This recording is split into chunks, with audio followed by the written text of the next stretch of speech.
So hey homies, welcome back to another video of throne of seal and I hope कि तुम लोग बहुत ही ज्यादा अच्छे और मजे में होगे एंड आई होप कि तुम लोग भी आज के इस स्पेशल एपिसोड के लिए मेरी तरह ही बहुत ही ज्यादा एक्साइटेड होगे, क्योंकि हमें इसमें टॉप लेवल के एनिमेशन के साथ साथ लॉट्स ऑफ एक्शन देखने को मिलने वाला है। लेकिन स्पेशल एपिसोड को स्टार्ट करने से पहले आई होप कि तुम लोगों ने इससे पहले का एपिसोड जरूर चेक किया होगा, बिकॉज मजा खराब नहीं होना चाहिए, ठीक है ना। तो चलो फिर बिना किसी देर के आज के इस वीडियो को फटाफट से शुरू करते हैं। सो होमीज, जैसा कि मैंने लास्ट एपिसोड में देखा था, जहाँ पर हाओ चन फाइनली ये सनबिंग से मिल जाता है, जो कि यहाँ पर हाओ चन को गाइड करता है और इस इन्फिनिटी स्टार डोमेन के बारे में हर एक छोटी बड़ी इन्फॉर्मेशन वो हाओ चन को प्रोवाइड करा देता है। साथ ही वो यहाँ पर उसे स्टार क्राउन के बारे में भी बताता है और कहने लगता है कि अगर तुम्हें स्टार डीमन गॉड को हराना है तो तुम्हें 5 स्टार क्राउन को अचीव करना होगा। लेकिन हम देखते हैं कि हाओ चन अपने आप में एक अनोखा 1st स्टार क्राउन को अचीव करता है। इसी के साथ हम देखते हैं कि जो पहला डेथ मैच होता है वो ग्रैंडपा यांग और अगर इसके बीच होता है, और अगर इसको देखकर ग्रैंडपा यांग कहने लगता है कि काफी दिनों बाद मिलना हो रहा है, जिस पर अगर इस पे एक डेविलिश से स्माइल देकर कहने लगता है कि हाँ, मुझे भी इस पल का काफी वक्त से इंतजार था। और अब आगे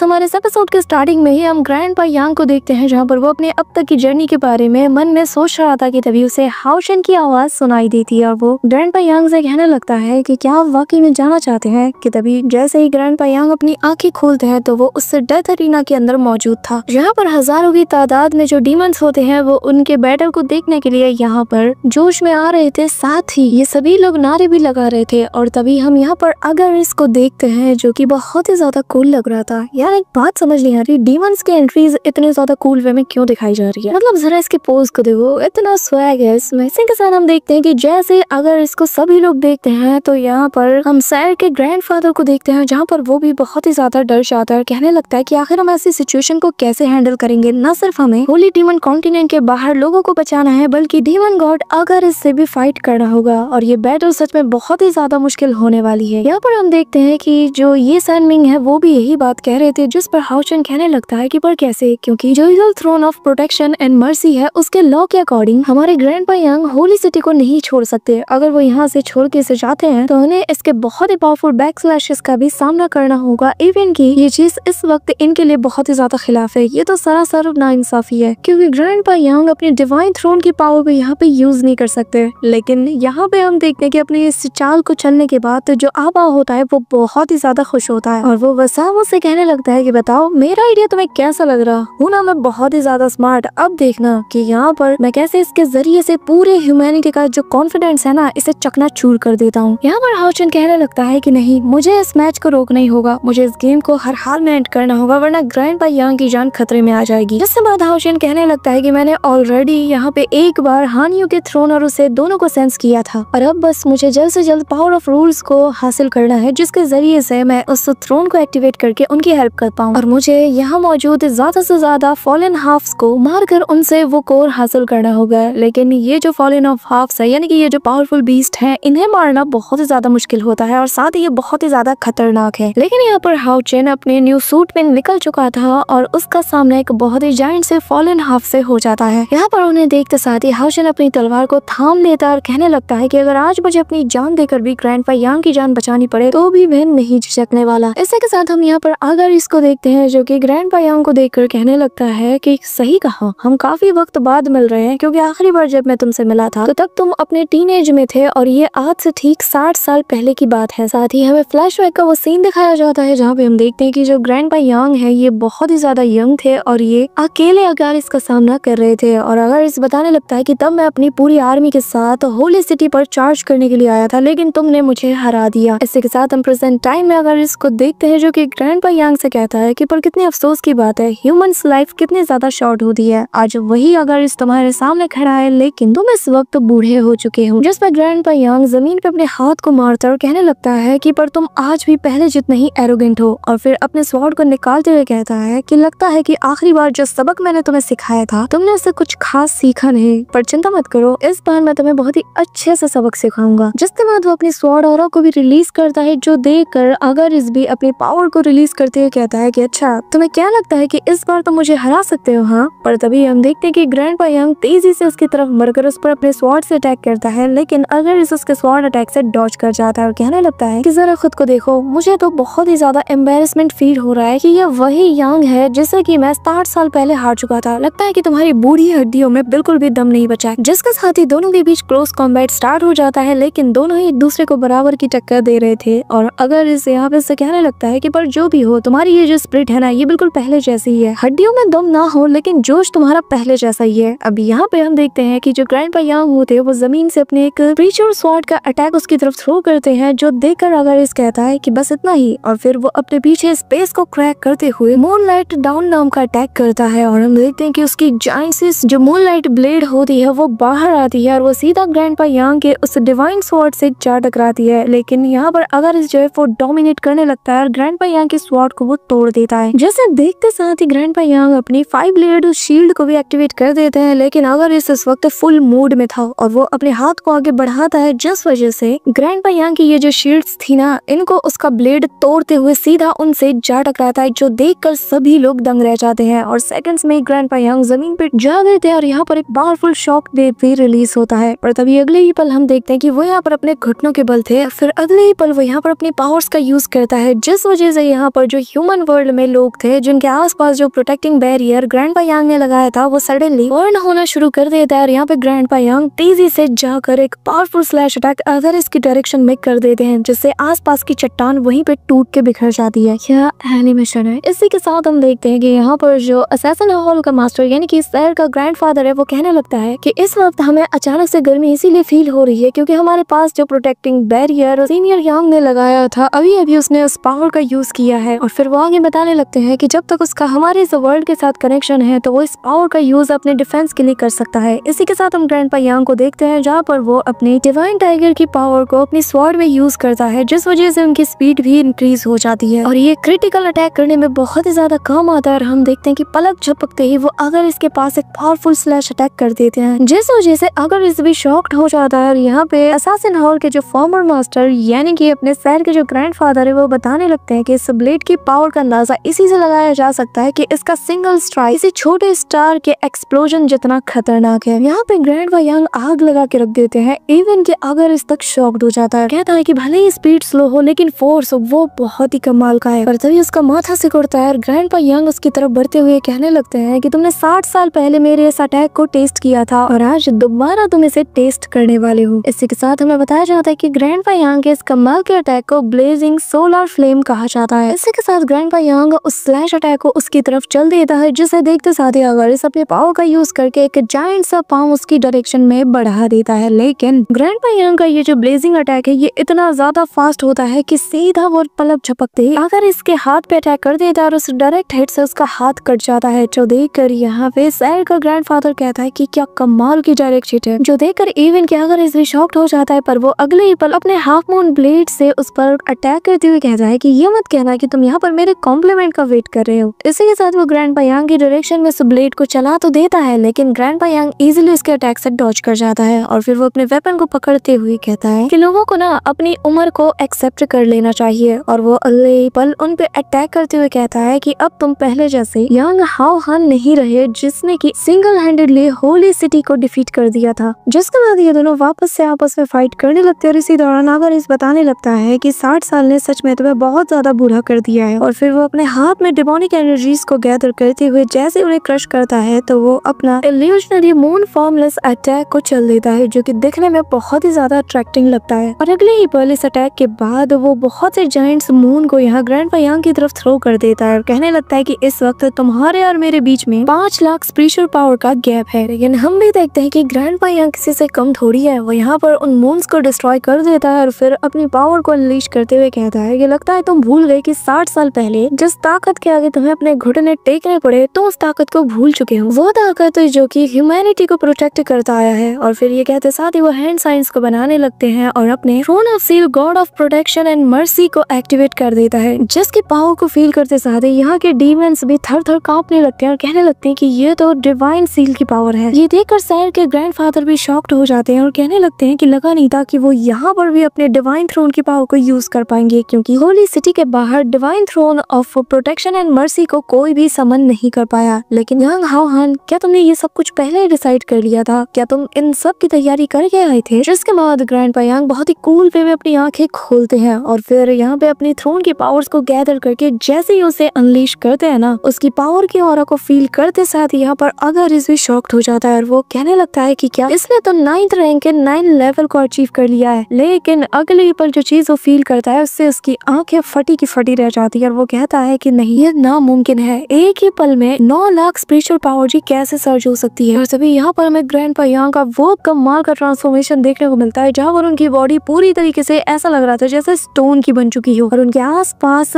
चारों तरफ का जो मलबा है वो उड़ रहा था और वो उन सारे स्टोन को अपने हाथों से कंट्रोल कर रहे थे। कि तभी अगर इस जैसे कि इस वक्त कुछ भी समझ नहीं आ रहा था, सडनली वो अपने हार्ट में एक ऐसा डर को फील करता है जैसे कि उसे ऐसा लग रहा था कि उसकी ओरिजिन सोल अभी के भी डिस्ट्रॉय हो जाएगी। और उसे फील होता है कि यहाँ पर ग्रैंडपा जो यांग है वो पीछे से उसे कुचलने वाले हैं। और जैसे ही वो टर्न करता है हम देखते हैं कि ग्रैंडपा यांग अपने जायंट से फिस्ट अटैक को उसकी तरफ थ्रो कर देते हैं, जिससे बचने के लिए अगर इस अपने उस हाफ मून ब्लेड को आगे करता है, लेकिन यहाँ पर वो जायंट सा फिस्ट उसे क्रश करते हुए सीधा अगर इससे टकराता है और यहाँ पे अगर इस खून की उल्टियां करने लगता है। और जब जैसे ही वो अपना सिर ऊपर उठाता है हम देखते हैं कि ग्रैंडपा यांग उसके मुंह को कुचलने के लिए दोबारा से अपना फिस्ट रेडी करके आगे बढ़ते हैं और यहाँ पर एक पावरफुल एक्सप्लोजन देखने को मिलता है। लेकिन जैसे ही धुआं हटता है हम देखते हैं कि अगर इसने अपनी जान जैसे तैसे बचा ली थी और अब वो यहाँ से एस्केप करते हुए टेलीपोर्ट कर जाता है और सीधा ग्रैंडपा यांग के ठीक ऊपर आकर वहाँ पे एक फॉर्मेशन को क्रिएट करता है जिससे बहुत से हाफ मून ब्लेड्स निकलते हैं और वो सीधा उन्हें ग्रैंडपा यांग की तरफ थ्रो कर देता है। जिसे देखकर ग्रैंडपा यांग भी कहाँ रुकने वाले थे और वो अपने एक मुक्के से ही उसके एक एक ब्लेड को तोड़ देते हैं, जिससे तो भाई अगर इसके होश उड़ जाते हैं और वो हैरानी के साथ बस उन्हें देखता रहता है। और तभी यहाँ पे ग्रैंडपा यांग अपनी स्पीड को एक्सेलरेट करते हुए घुमा के वो पंच सीधा उसके पेट में चढ़ देता है। भाई साहब देख के ना स्वाद आ गया। और अगले ही पल हम देखते हैं कि ग्रैंडपा यांग काफी देर तक उसकी बहुत बुरी तरीके से मार लगा देते हैं। मतलब वो उसकी कहाँ नहीं मारते तुम ये पूछो, लिटरली उसे घुमा घुमा के लिटा लिटा के वो मारते हैं। ऐसा लग रहा था कि राइटर ने ना अब तक ग्रैंडपा यांग की जो ट्रू स्ट्रेंथ है उसे छुपा के रखा था। मतलब जो सीधे साधे ग्रैंडपा यांग दिखते थे भाई आज उनका रौद्र रूप इन्होंने दिखा दिया। इसी के साथ यहाँ पर ग्रैंडपा यांग उस पर एक जायंट सा फिस्ट अटैक और कर देते हैं जिससे भाई बेचारा अधमरा हो जाता है और फिर हवा में फ्लोट करते हुए जो light of the gods heaven collapse नाम की टेक्निक का यूज करते हैं, जिससे ग्रैंडपा यांग की बॉडी के आसपास बहुत ही पावरफुल एनर्जी सर्ज होने लगती है और वो रैपिडली उसे इंक्रीज करते रहते हैं। और अगले पल जैसे ही वो अगर इसकी तरफ थ्रो करते हैं अपने उस पंच को, तो अगर इस जो कि अब घुटनों के बल था वो भी यहाँ पे फॉर्म में आ जाता है और अपने two moon in the sky नाम के टेक्निक का यूज करता है, जिससे वो उनके फिस्ट अटैक के आगे एक जायंट से मून को ले आता है। लेकिन ग्रैंडपा यांग कहाँ रुकने वाले थे, वो अपने मुक्के को आगे बढ़ाते जाते हैं और इस मून को और इस जायंट से मून को चकनाचूर करते हुए वो सीधा अपना पेंच अगर इसके पेट में धंसा देता है। और देख के तुम बता सकते हो कि उसका अंजर पंजर सब कुछ ढीला हो चुका होगा। इसी के साथ यहाँ पर एक तेज एक्सप्लोजन होता है और हमारे सामने सन्नाटा छा जाता है। और जैसे ही धुआं हटता है हम देखते हैं कि अगर इस जो कि इस अधमरी हालत में मलबे के नीचे दबा हुआ था और दर्द के मारे कर्रा रहा था, कि तभी हम यहाँ पर आबाओ को देखते हैं जहाँ पर इसके चेहरे पर जरा सी भी शिकन नजर नहीं आती और वो हंसते हुए कहता है कि वैसे एक बात तो मानना पड़ेगा कि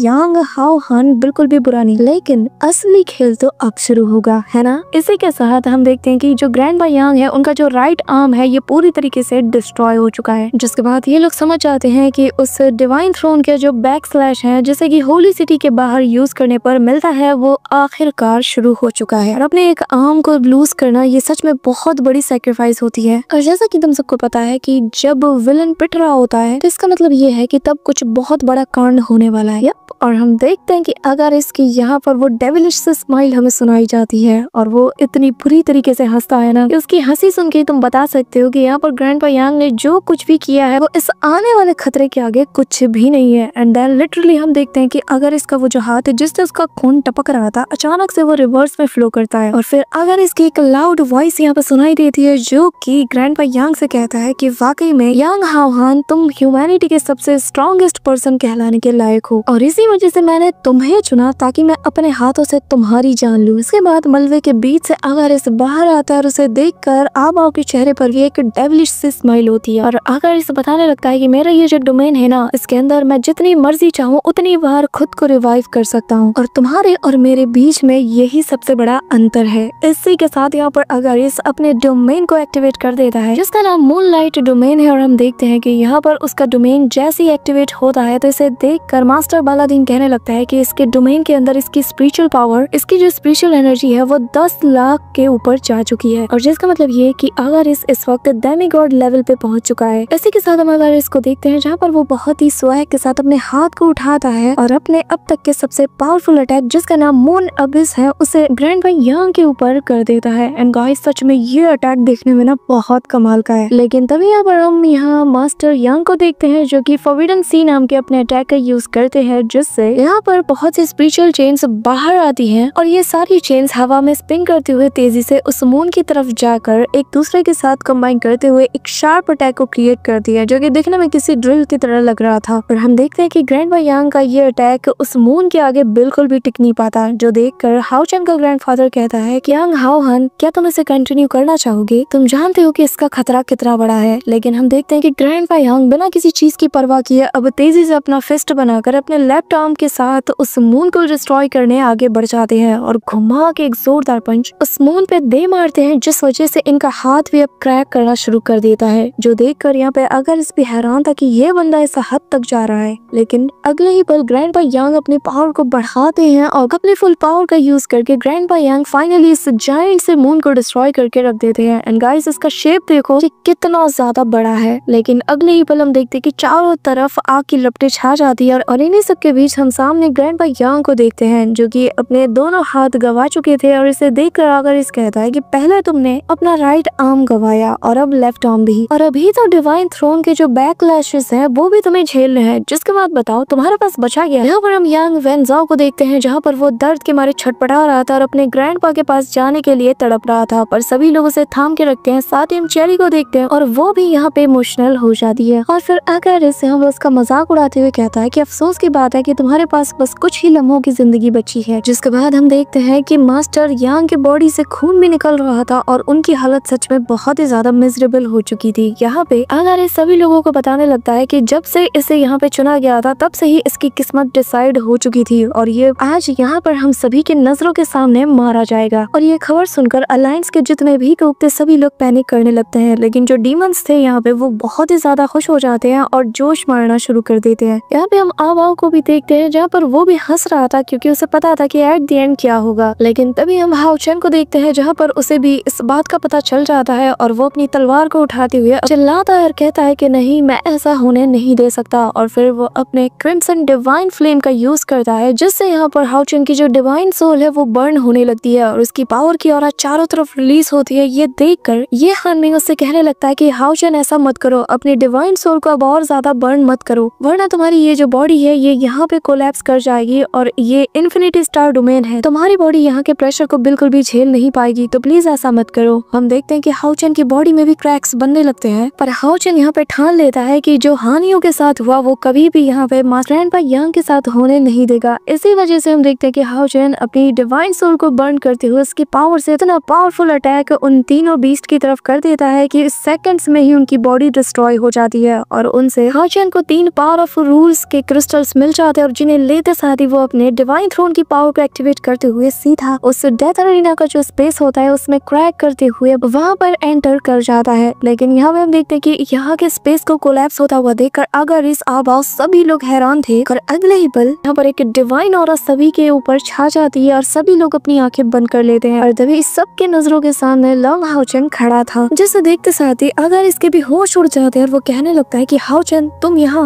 और अगले ही पल वो अपने वेपन को निकालता है और हाओ चेन की तरफ थ्रो कर देता है। लेकिन यहाँ पे हम हाओ चेन को देखते हैं जो कि इटर्नल बैरियर का यूज करता है और वो ये काम पावर ऑफ रूल्स की मदद से करता है और फिर हम देखते हैं कि यहाँ पर एक इटर्नल बैरियर बन जाता है जो कि उसके अटैक को रोक लेता है। पर तभी यहाँ पे जिस बंदे का माथा सिकुड़ता है वो और कोई नहीं बल्कि स्टार डीमन गॉड होता है और वो समझ जाता है कि हाओ चेन पावर ऑफ रूल्स को यूज करना सीख चुका है और वो ये भी देखता है कि ये हाओ चेन है जिसने की स्टार डोमेन डेथ अरेना के जो रूल्स है ना इसे ही चेंज कर डाला। जो देखकर आबाओ के होश उड़ जाते हैं। वो गुस्से के साथ तिलमिलाते हुए कहता है कि आखिर इसने ये चीज किया कैसे, जिस पे स्टार डीमन गॉड कहता है कि असल में उसने ये काम डिवाइन सील थ्रोन के बीच का जो कनेक्शन है उसके जरिए से किया, लेकिन मैंने इस लूप होल को ठीक कर दिया है और अब दोबारा ये चीज ये कर नहीं पाएगा। और यहाँ पे हम आबाओ को देखते हैं जिससे कि गुस्सा तो आ रहा था, लेकिन तभी वो उससे कहता है कि चिंता मत करो, अगर वो यहाँ पर आया है तो मतलब वो किसी को बचाना चाहता है, तो उसे ट्राई करने दो, क्योंकि मैं जानता हूँ कि मेरा प्लान कभी भी गलत नहीं हो सकता और तुम इसमें इंटरफेयर भी नहीं करोगे। लेकिन अगले ही पल वो से ऑर्डर देता है और कहता है कि चलो एक और इन्फिनिटी डेथ अरीना को ओपन करो, जिस पर वो मान तो जाता है और आबाओ को बताता है कि अगर हमें एक और स्टार डोमेन डेथ अरीना को अगर ओपन करना है तो इसके लिए बहुत भारी कीमत हमें चुकानी पड़ेगी। जिस पर आबाओ की सटक जाती है और वो कहने लगता है कि मैंने कहा मुझे चाहिए तो चाहिए, अगर तुम्हें इसके लिए अपनी स्पिरिचुअल पावर्स को खोना पड़े, अपनी जान देनी पड़े तो तुम दोगे। मुझे बस रिजल्ट से मतलब है, ना कि किसी रूल से, और अगर तुमने मेरी बात नहीं मानी तो मैं ये समझूंगा कि तुम हमारे डीमन क्लैन को बिट्रे कर रहे हो। इसके बाद वो अपने ड्रैगन्स और अपने पावर्स को रिलीज करता है, जिस वजह से स्टार डीमन गॉड भी यहाँ पर मान जाता है और हम देखते हैं कि वो यहाँ पर एक और बैटल ग्राउंड को प्रिपेयर कर देता है, जो देखकर सारे डीमंस एक्साइटेड हो जाते हैं। और अगले पल यहाँ पर जो दूसरा कॉम्पिटिटर जो ह्यूमन वर्ल्ड से बिलोंग करता है उसे बुलाया जाता है। हम देखते हैं कि ये वही छोटी बच्ची होती है जिसने की ग्रैंडपा यांग को वो लकी चार्म दिया था, और यहाँ पे वो आते साथ ही बहुत बुरी तरीके से डर जाती है। साथ ही उसके पीछे एक बहुत बड़ा सा डीमन खड़ा था, जिसे देखकर बेचारी बच्ची डर जाती है और सभी लोग हैरान हो जाते हैं। साथ ही हम यहाँ पे हाओचन और ग्रैंडपा यांग को देखते हैं, जहाँ पर हाओचन ग्रैंडपा यांग को लेकर यहाँ से टेलीपोर्ट हो रहा था, पर तभी उसके सामने उस बच्ची की इमेज को दिखाया जाता है, जिसे देखते साथ ही यहाँ पे ग्रैंडपा यांग और हाओचन दोनों ही दंग रह जाते हैं। जिसके बाद ग्रैंडपा यांग को बहुत ही ज्यादा गुस्सा आता है और वो अपनी बच्ची कुची पावर को यूज करके हाओचन को खुद से दूर करता है और चिल्लाते हुए कहता है कि हाओचन तुम्हें उस बच्ची को हर हाल में बचाना होगा। और ये चीज देखकर सभी लोग दंग रह जाते हैं और हाओचन ग्रैंडपा यांग को चिल्लाती हुई आवाज देता है और कहता है कि नहीं, ऐसा मत कीजिए। जिसके बाद हाओचन यहाँ से टेलीपोर्ट हो जाता है। वहीं दूसरी तरफ जैसे ही वो लड़की का काम ये मॉन्स्टर तमाम करने वाला था, तभी हाओचन आकर उसकी जान बचा लेता है। इसी के साथ हम वापस से ग्रैंडपा यांग को देखते हैं, जहाँ पर उसकी बॉडी में बस थोड़ी बहुत जान बची थी और अगर इस कहने लगता है कि अब तुम बस किसी भी वक्त धूल में बदलने वाले हो, तो आखिर तुम यहाँ से चले क्यों नहीं जाते। जिस पर ग्रैंडपा यांग कहता है कि आखिर मैं क्यों जाऊँ। और फिर हमें फ्लैशबैक का एक सीन दिखाया जाता है, जहाँ पे ग्रैंडपा यांग सैर के ग्रैंडफादर से बातचीत कर रहे थे और उन्हें बताते हैं कि मुझे लगता है कि अगला जो मैच होगा इसमें डीमंस मुझे जरूर चुनेंगे। जिस पर सैर के ग्रैंडफादर भी थोड़े हैरान हो जाते हैं और वो समझ आते हैं कि ग्रैंडपा यांग आखिर उनसे ये सारी बातें क्यों कह रहे हैं। जिसके साथ ही हम ग्रैंडपा यांग को एक बुक के साथ देखते हैं, जिसके पेजेस को वो फोल्ड करते हुए उसमें एक पेंटिंग को देखते हैं जो कि एक सी साइड का था। जिसके बाद ग्रैंडपा यांग प्रेजेंट टाइम में अगर इससे कहते हैं कि एक बात बताओ, क्या वो समंदर का किनारा, क्या वो सच में बहुत ज्यादा खूबसूरत है।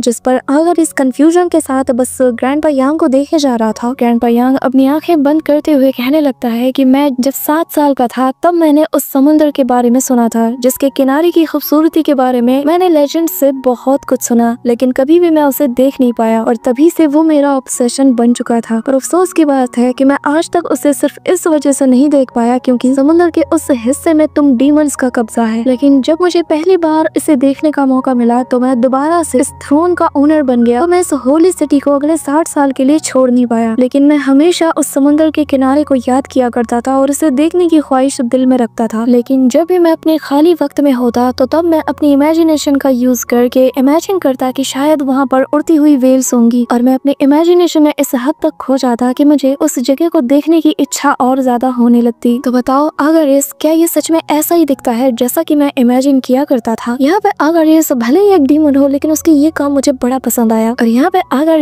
अपने सिर को ना में हिलाते हुए कहता है कि असल में जैसा तुम सोच रहे हो ये वैसा नहीं है, और फिर वो अपनी पावर्स का यूज करके ग्रैंडपा यांग को वक्त में पीछे ले जाता है और उसके नजरों के सामने समुद्र का वो किनारा होता है और फिर वो बताने लगता है कि इसकी जिस समुद्र की बात तुम कर रहे हो वो असल में बहुत ज्यादा डिफरेंट है। इसकी जो लहरें हैं वो अपने आप में सूरज की किरणों की खुशबू को समेटे हुए होती हैं, लेकिन जब ये लहरें वापस जाती हैं तो अपने पीछे किसी चांदी की तरह सफेद फोम को पीछे छोड़ जाती हैं। इसकी हवा में एक अलग ही खुशबू होती है और पानी जब वापस चला जाता है तो ये अपने साथ कुछ छोटे छोटे गिफ्ट्स भी तुम्हारे लिए छोड़ जाता है और जिन्हें की सी शेल्स कहते हैं। यहाँ पे हम देखते हैं कि ग्रैंडपा यांग अपने यंगर वर्जन वाले लुक में होते हैं और वो पानी को फील कर पा रहे थे, और जब चट्टानों से लहरें टकराती है ना तो ये आवाज कानों को बहुत सुकून देती है। चारों तरफ तुम्हें सी गर्ल्स की आवाजें भी सुनाई देंगी और तुम जिस भी दिशा में देखोगे तुम्हें बस नीला समुद्र ही नजर आएगा। तुम्हें यहाँ पर मस्ती करती हुई वेल्स भी नजर आएंगी जो कि यहाँ से वहाँ कूदती हैं। तुम्हें कुछ भी सोचने की जरूरत नहीं है, तुम्हें अपने माइंड पर फोर्स डालने की भी जरूरत नहीं है, बस इस आजादी को एंजॉय करो। इसी के साथ हम प्रेजेंट टाइम में अगर इसको देखते हैं जो कि ग्रैंडपा यांग को समुद्र का नजारा तो दिखा देता है, लेकिन अब वो यहाँ पर अपनी चाल चलता है और फिर धीरे धीरे इसके करीब जाकर कहने लगता है कि तुम्हारे इस दिली तमन्ना को मैंने पूरा कर दिया और अब बस तुम्हें यहाँ पर शांति से मरना है। जिसके साथ ही वो नीडल्स को निकालता है और फिर सीधा उसे ग्रैंडपा यांग की फोरहेड पे पॉइंट करता है, जिससे खून निकलता है, लेकिन तभी यहाँ पर ग्रैंडपा यांग अपनी पावर्स का यूज करके आकर इसको पीछे धकेल देता है। और तभी हमें फ्लैशबैक का वो सीन दिखाया जाता है जहाँ पर सैर का जो ग्रैंडफादर है वो उससे कहता है कि अगर तुम्हें पता है कि तुम वहाँ पे जाके मरने वाले हो तो तुम क्यों जा रहे हो। जिस पे मास्टर यांग स्माइल करते हुए कहता है कि क्योंकि मुझे मेरे अंदर उस स्लीपिंग बीस्ट को अवेकन करना है। और फिर यहाँ पे हम देखते हैं कि ग्रैंडपा यांग उस स्लीपिंग बीस्ट को अवेकन कर देते हैं जिसे कि पिछले 60 सालों में ह्यूमैनिटी ने नहीं देखा। इसी के साथ हम देखते हैं कि उनकी बॉडी से बहुत सी बड़ी बड़ी चेन्स निकलती हैं जो कि उनके डिवाइन थ्रोन से लिपट जाती है। और फिर हम पास्ट का वही सीन देखते हैं जहाँ पर जो यंगर वर्जन के ग्रैंडपा यांग होते हैं उनसे उनका डिवाइन थ्रोन कहता है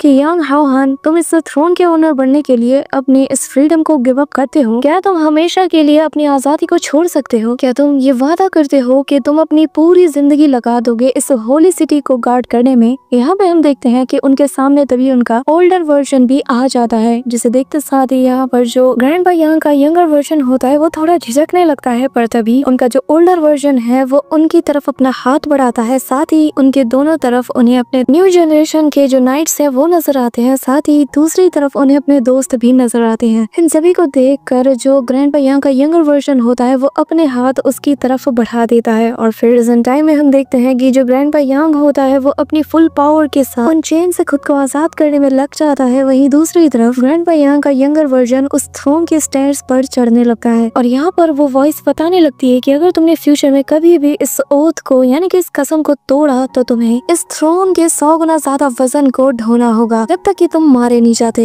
इसी के साथ हम देखते हैं कि जो ग्रैंडपा यांग का यंगर वर्जन होता है और उनका ओल्डर वर्जन दोनों ही एक साथ कहते हैं कि हाँ, मैं इसके लिए तैयार हूँ। और फिर हम देखते हैं कि ग्रैंडपा यांग की जो बॉडी होती है ये यहाँ पे पूरी तरीके से फ्रीज हो जाती है और वो थ्रोन भी हवा में फ्लोट करने लगता है। और ग्रैंडपा यांग बताने लगते हैं कि ये एक ऐसा स्लीपिंग बीस्ट है जो कि हर इंसान के दिल में छुपा होता है, बस इसे अवेकन करने की जरूरत पड़ती है। जिसके साथ ही हम यहाँ ग्रैंडपा यांग को देखते हैं जहाँ पर उनकी आंखों में एक अलग ही जोश नजर आता है और वो कहने लगता है कि मेरी मौत उस स्लीपिंग बीस्ट को आज यहाँ पे जगा के रख देगा और जो कि एक ऐसा इटर्नल रेज होगा जिसे कि कोई भी मिटा नहीं पाएगा, जो हमेशा जलता रहेगा, हमेशा अपनी रेज को फैलाता रहेगा और ये हर इंसान के अंदर अनप्रेडिक्टेबल फाइटिंग स्पिरिट से उन्हें पूरी तरीके से भर देगा। मेरी मौत उनके अंदर वो जोश भर देगी कि वो अपनी आंखें हर एक डीमन पर बनाए रखेंगे, वो लोग पहले से और ज्यादा स्ट्रॉन्ग बन जाएंगे। इसी के साथ यहाँ पे वो उस थ्रोन को हवा में उठा लेते हैं और उनकी पावर की जो ऑरा होती है ना वो यहाँ पर अगर इस तक झेल नहीं पाता। जिसके बाद ग्रैंडपा यांग तेजी से आगे बढ़ते हुए कहने लगता है कि मेरी बात को याद रखना, इंसान तब तक नहीं रुकेगा जब तक कि ये लोग इस पूरी दुनिया से तुम जैसे डीमंस का सुपड़ा साफ नहीं कर देते। यहाँ पे हम देखते हैं कि अगर इस हद तक शॉक्ड हो जाता है और वो कहने लगता है कि आज तक कोई भी थ्रोन को मूव नहीं कर पाया और ये बंदा इसे अपनी विल पावर की मदद से यहाँ तक खींच ले आया। और तभी ग्रैंडपा यांग को अपनी तरफ बढ़ता हुआ देखकर वो अपने इटर्नल मून की पावर्स का यूज करता है, साथ ही उसकी सीलिंग्स पावर का हम देखते हैं कि एक जायंट से मून को वो ग्रैंडपा यांग की तरफ थ्रो कर देता है। पर ग्रैंडपा यांग जो कि इस वक्त पूरी तरीके से पागल हो चुके थे वो यहाँ पर अपनी विल पावर से उस थ्रोन को उठाते हैं और घुमा के सीधा इस जायंट से मून की तरफ थ्रो कर देते हैं। एंड गाइस, आज तक मैंने जितने भी दोंगा के एपिसोड्स देखे ना ये सबसे टॉप नॉच एनिमेशन वाला एपिसोड है। मैंने एक से बढ़कर एक एनिमेस देखे हैं लेकिन दोंगा में मैं पहली बार इतनी टॉप लेवल के एनिमेशन देख रही हूँ। इसी के साथ हम देखते हैं कि जैसे ही थ्रोन उस जायंट से मून से टकराता है तो यहाँ पर एक बहुत बड़ा एक्सप्लोजन होता है जिससे सभी लोग शॉक्ड हो जाते हैं। और अगले ही पल हम देखते हैं कि ग्रैंडपा यांग इनके सामने खड़े होते हैं और उनके चेहरे पर एक स्माइल होती है जो कि बहुत ही ज्यादा सेटिस्फाइड करती है। और दूसरी तरफ हम अगर इसको देखते हैं जहाँ पर उसका एक हाथ जा चुका था और वो हाफते कांपते कहता है कि मैं इस अटैक से बाल बाल मरते मरते बचा हूँ। पर तभी वो नोटिस करता है यहाँ पे ग्रैंडपा यांग का जो अटैक था उसने पूरे के पूरे डीमन रियलम को हिला के रख दिया है, क्योंकि जो डीमन रियलम का लूनर रेडियंस है यहाँ पे ग्रैंडपा यांग के उस अटैक ने उससे ही बहुत तगड़ा वाला डैमेज पहुंचाया था, जिस वजह से यहाँ पर बहुत से डीमंस तो ऑन द स्पॉट मारे जाते हैं और जो लोग बचे होते हैं उनकी भी हालत यहाँ पे खराब होने लगती है। साथ ही यहाँ पे हम पॉल को भी देखते हैं जहाँ पे वो कहता है कि आखिर हमारे साथ ये हो क्या रहा है। फिर हम यहाँ पर स्टार डीमन गॉड को देखते हैं जहाँ पर वो भी अपने घुटनों के बल आ चुका था और वो कहने लगता है कि ऐसा नहीं हो सकता, ये वो जख्म है जिससे कि डीमन रियलम कभी भी नहीं उभर सकता, ऐसा जख्म जिसे कि हम चाहे जितनी कोशिश कर ले कभी भी हील नहीं कर सकते। यहाँ पे हम हम आबाओ को देखते हैं जहाँ पर उसने भी अपना सीना पकड़ लिया था और वो भी घुटनों के बल आ चुका था और कहने लगता है कि धत तेरी की, इसने तो मेरे किए कराए पे पानी फेर दिया। इसी के साथ हम सैर के ग्रैंडफादर को देखते हैं जहाँ पर वो भी यांग हाओ हन को रिस्पेक्ट देते हुए कहता है कि दोस्त तुम्हारी इस कुर्बानी को हम नहीं भूलेंगे और जल्दी वो चांद जो कि डीमन क्लैन को रोशन करता है, एक दिन वो चांद हमारा होगा। वहीं दूसरी तरफ हम आकर इसको देखते हैं जो कि यहाँ पे ग्रैंडपा यांग के उस डेड बॉडी के सामने आके खड़ा हो जाता है और कहने लगता है कि मैं अगर मैं बहुत कम ही लोगों को रिस्पेक्ट देता हूँ और खासकर अगर वो ह्यूमंस हो